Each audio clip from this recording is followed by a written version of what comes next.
Вы так любите читать? Сапраўды я вельмі люблю чытаць. Чытаць, знаходзіць новыя кніжкі, новых аўтараў. Угу. А зараз у вас прыярытэт мастацкія кніжкі, навукова-папулярныя кніжкі па спецыяльнасці, што? Гэта мастацкая ў большасці літаратуры і таксама сучасная філасофія мяне цікавіць.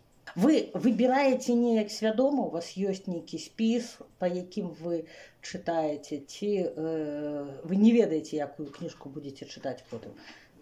У мяне ёсць спіс аўтараў, якія мяне цікавяць у першую чаргу, якіх я знаходзіў неяк нечакана для сябе, і таму лічу, што неабходна з імі ўсё ж такі сустрэцца, пачаць ведаць пра іх больш, чытаць іх больш. Дык што, чытанне кніжкі гэта нейкая інтэлектуальная прыгода, гэта нейкая авантура, што гэта? Ці гэта, не ведаю, з чым гэта можна параўнаць, якую метафору падабраць? Вы правы, гэта проста насычэнне вопытам, пашырэнне сваіх поглядаў, пашырэнне думак, у тым сэнсе лепшае разуменне іншых людзей, іншых абмеркаванняў. Ці можаце назваць тых аўтараў, якія вас цікавяць, з якімі вы сапраўды хочаце пазнаёміцца глыбей? Што гэта за аўтар? Галоўным чынам на сённяшні дзень гэта Кузьма Чорны, кнігу, якую я прынёс. Я вельмі люблю яго малую прозу. Таксама пачынаў чытаць раман «Зямля», калі быў у войску. І мне хочацца як можна глыбей пагрузіцца ў яго літаратуру. Чым для вас адметны Кузьма Чорны сярод іншых пісьменнікаў беларускіх і сярод іншых пісьменнікаў тагачасных? Кузьма Чорны вельмі цікавы наш беларускі аўтар у тым сэнсе, што ён даў беларускай літаратуры сапраўдную мадэрнісцкую прозу. Кузьма Чорны надае шмат псіхалагізму сваім героям, нават прапісвае у тэксце іх уласныя думкі. З чаго пачалося ваша знаёмства з Кузьмой Чорным, у якім узросце? З якога твора ці з чаго? Мне яго пачытаць параіла настаўніца ў універсітэце, якая выкладала беларускую мову і якая вядзе у нашым універсітэце суполку літаратурную «Букет». Алена Михайловна Пісаренко. А ў школе што, не чыталі Кузьму Чорнага? У школе я не звяртаў такой вялікай увагі на яго. На жаль, гэта прайшло тады каля мяне бокам, але менавіта ва універсітэце з'явілася больш цікавасці і зацікаўленасці да беларускай прозы.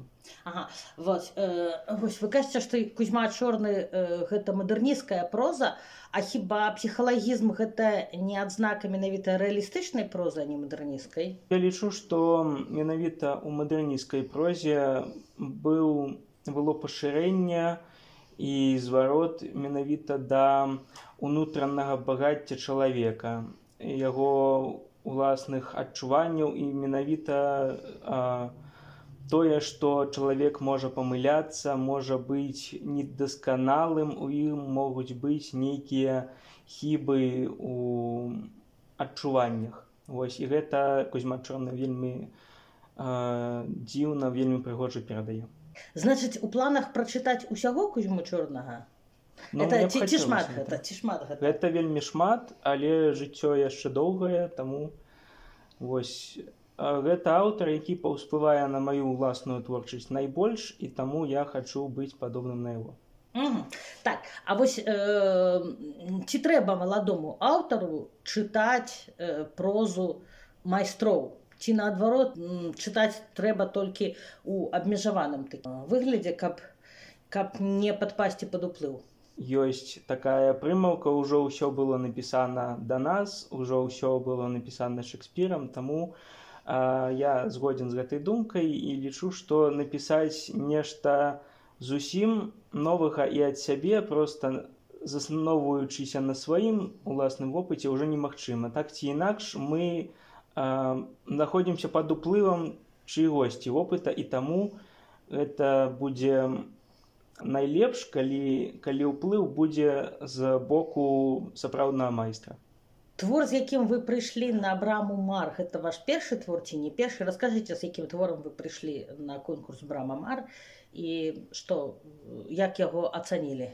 Это ўжо не першы твор нават на гэтым конкурсе. У 23-м годзе да майго сыходу ў армію я таксама удзельнічаў у конкурсе і тады таксама быў лаўрэатам, але заняў другое месца. Я пішу на беларускай мове беларускую прозу прыкладна з другого курса універсітэта. Гэта было апавяданне на 8 старонак вордаўскіх, 15 000 сімвалаў, і ён у творы распавядаецца пра чалавека, які проста звычайна хадзіў сабе на працу, жыў, даглядаў свайго ката, але у адзін дзень, точней вечар, ён вырашыў чамусьці рэзка змяніць свой план паўсядзённага жыцця і звярнуць у бок і прайсціся паглядзець на чужыя дамы, і неспадзявана ўбачыў у адным акне сілуэт дзяўчыны, якая яму вельмі спадабалася. Ён закахаўся ў яе з першага позірку. І гэта раз і назаўсёды змяніла яго жыццё. Што самае складанае прыдумаць у апавяданні? А што самае лёгкае? Што першым прыдумваецца, што?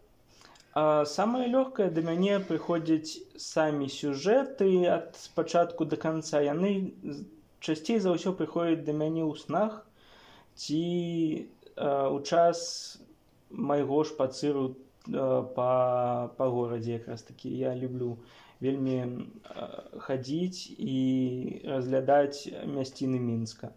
А самае складанае, хутчэй за ўсё, гэта прыкласці лагічныя паслядоўнасці паміж рознымі падзеямі ў творы, каб яны усе разам склаліся як бы ў суцэльны такі пазл, пераходзячы ад аднаго да іншага. Наколькі у вас вялікая бібліятэка, як вы лічыце, ці шмат кніг павінна быць у чалавека ў хаце? І можа ёсць нейкія кнігі, якія абавязкова павінны быць у беларуса ў хаце? Калі пачынаючы з першага пытання, то у мяне даволі багатая бібліятэка, але, канешне, ёсць яшчэ куды расці. Я стараюся кожнагадовы кірмаш наведваць і купляць там нешта новае кожны год. Таму, напрыклад, у гэтым годзе я купіў таксама 3 новыя кніжкі да сваёй бібліятэкі. А другое пытанне, кожнаму беларусу неабходна мець у сваёй калекцыі хоць адзін твор беларускага пісьменніка, яшчэ лепей, калі б іх было значна больш, 5 ці 10. А якога аўтара вы параілі кожнаму мець?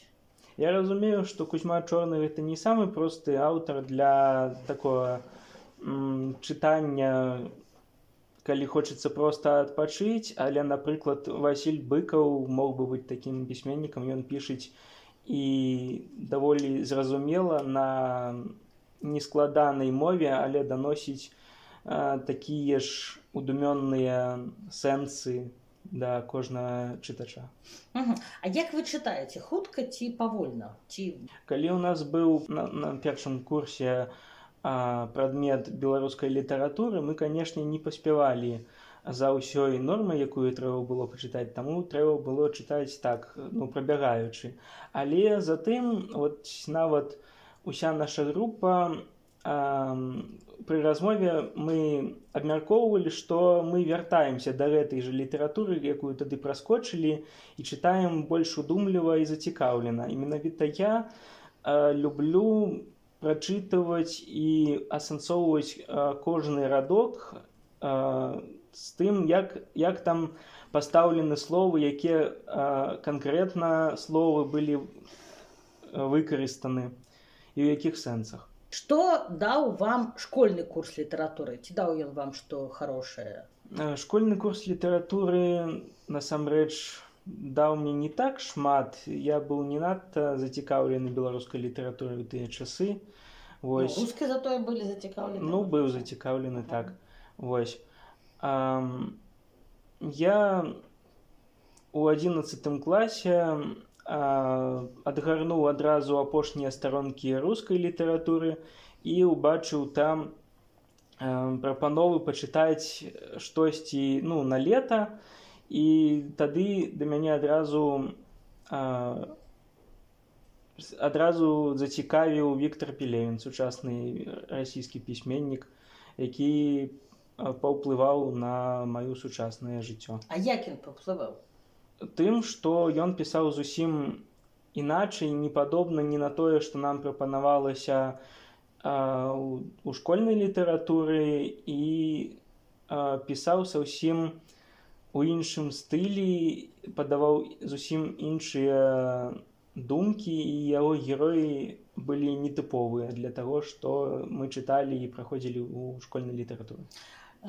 Пелевін — гэта трошкі абсурд? Гэта такі сапраўдны мозгаўзрыў, я б сказаў. А якую літаратуру зараз выбіраеце? Вось такую выбух мозгу, такі нейкі постмадэрн заблытаны з загадкамі, ці, напрыклад, нейкую класічную? Постмадэрнізму з мяне хапіла на сённяшні дзень, вось. Я ім начытаўся, і таму я стараюся цяпер шукаць для сябе штосьці такое псіхалагічнае пра лёс простых герояў, простых людзей, але далучаючы да гэтага, магчыма, трохі неверагодных падзей, якія могуць з імі адбыцца.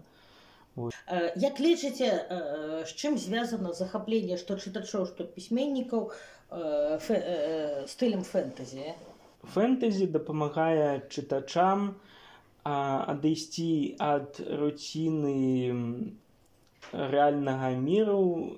Магчыма, пры стомленасці гэта дазваляе проста зазірнуць у свет, дзе ўсё працуе па іншых законах. Ці цікавыя вам творы 19 стагоддзя, ці там пачатку 20 стагоддзя? Ці можаце вы сябе атаясамліваць з героямі таго часу, ці ўжо проста немагчыма? З героямі якіх часоў вы ўжо можаце сябе атаясамліваць, а з якімі ўжо не пачаць? Калі казаць наконт 19 стагоддзя, гэта ўжо зусім іншая эпоха. Я лічу, для сучаснай моладзі яна не зусім зразумела. А што вам, напрыклад, незразумелае у літаратуры 19 стагоддзя? Яна... Тэмп жыцця тых людзей быў вельмі павольны і не пахожы на наш хуткі час. Вось. А я лічу, мы можам асацыяваць сябе з людзьмі 20-30-х гадоў таго стагоддзя. А ў чым падабенства? Зноў жа, чытаючы Кузьму Чорна, бачу, ён пісаў менавіта пра тое, што бачыў, што было разам з ім, і яго героі вельмі падобныя на нас цяперашніх. Тым, што яны стараюцца жыць чэсна, справядліва, стараюцца... У Кузьмы Чорна ўсе героі вядуць простую працу, працуюць адказна, справядліва. А ці чыталі вы творы іншых удзельнікаў конкурсу Брама-Мар, ці чытаеце вы творы сваіх аднагодкаў, студэнтаў, ці, можа, вылучаеце ўжо кагосьці? Да конкурсу на самай справе не выкладаюць гэтыя творы удзельнікаў, таму я Я спытаў у яе гэты твор, яна мне яго скінула. Вось я тады пачытаў, пацікавіўся, як цяпер пішуць маладзейшыя за мяне ўдзельнікі. Вось. Іх выкладуць у жнівеньскім нумары маладосці ці можа у вераснёўскім, як было ў тым годзе. Я іх чытаю тады ў часопісе «Маладосць» і мне гэта падабаецца. Мне падабаюцца сучасныя аўтары. Чым падабаецца? Можа, ўжо кагосьці вылучаеце вось менавіта? Сказаць яшчэ цяжка, бо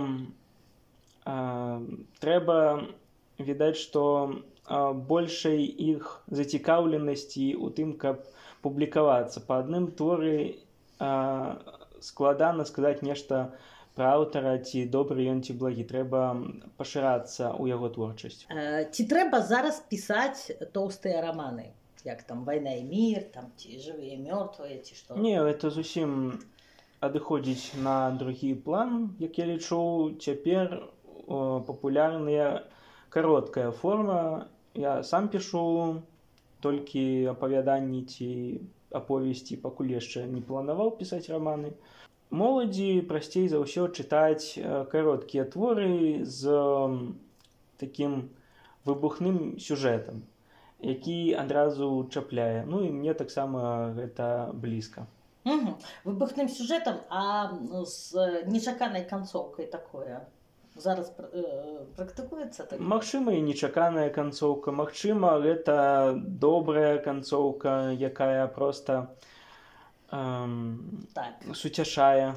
Добра, ці назавяце якіх-небудзь майстраў менавіта кароткай формы 20-19 стагоддзя, ну, вашых папярэднікаў? Хто? Ну, ці ёсць у вас якія любімыя аўтары менавіта кароткай формы? Безумоўна, гэта Хорхе Луіс Борхес, аргенцінскі пісьменнік, які напісаў славутыя проста творы, напрыклад, «Вавілонская бібліятэка». Я пісаў па ёй навучную працу на другім курсе.